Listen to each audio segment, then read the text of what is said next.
je voudrais saisir la présente occasion pour vous remercier, Monsieur le Président, pour les actes importants et historiques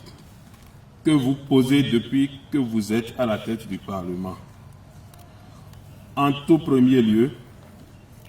vous nous avez fait confiance et honneur en hissant à la tête de l'administration parlementaire un pur produit de l'Assemblée nationale en la personne de M. Mariano Pascal Ogoutolo. Excellences, Monsieur le Président, la présente cérémonie nous donne l'occasion de partager des moments de convivialité, mais en réalité, elle a un sens bien plus profond, celui de faire un bref tour d'horizon sur les actions importantes ayant marqué sous votre égide l'année écoulée et d'en tirer, si besoin est, les conséquences et perspectives pour la nouvelle année qui commence. En effet, après votre élection le 17 mai 2019, vous ne vous êtes pas fait prier pour commencer à jeter les bases des réformes devant impacter notre institution et faire de notre administration une administration moderne, performante et républicaine. La présente législature, la 8e de l'ère démocratique, dans l'accomplissement de ses devoirs, de sa charge, a posé des actes aussi bien ordinaires qu'extraordinaires, avec conscience, audace et foi en l'avenir de notre peuple. C'est le lieu de rappeler et de saluer, Monsieur le Président de l'Assemblée nationale, votre sens élevé de responsabilité, votre sens aigu du consensus et de l'équité, dans la conduite sans heurts de nos débats, de nos échanges, conduite qui rime parfaitement avec les enjeux et défis politico-économiques et sociaux de notre commune patrie. Dans la diversité d'opinions et le respect mutuel, dans l'expression des différences et l'écoute bienveillante de l'autre, nous avons su, sous votre leadership éclairé, capitaliser les expériences de chacun et de tous,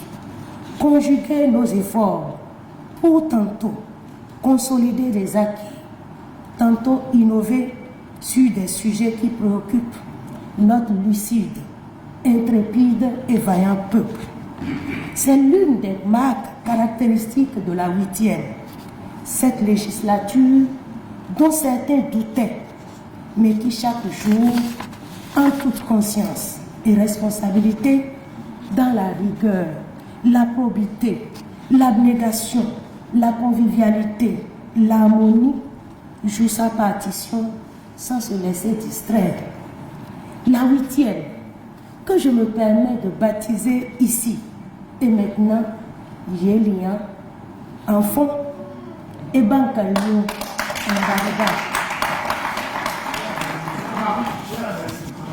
Je vous remercie très sincèrement pour les mots aimables et cordiaux qu'en votre nom, la première vice-présidente vient d'adresser à mon endroit à l'occasion de cette nouvelle année 2020. Chers collègues, de par notre attachement à l'intérêt général, notre sens élevé de responsabilité et notre abnégation au travail, nous avons en moins d'un an dissipé toute inquiétude et tout scepticisme. Chers collègues, mesdames et messieurs, au regard de cette prouesse, je me dois de nous féliciter. À l'orée de cette année 2020, je voudrais à mon tour vous formuler, ainsi qu'à vos familles respectives, mes meilleurs vœux de santé, de paix, de bonheur et de succès dans vos entreprises. Que l'année 2020 renforce en nous notre volonté commune de travailler dans le respect réciproque, dans la paix et dans la convivialité. Que cette nouvelle année soit pour notre pays celle de grandes avancées au plan de la production législative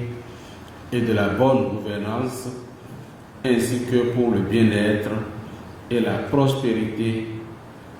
des populations auxquelles nous devons notre mandat.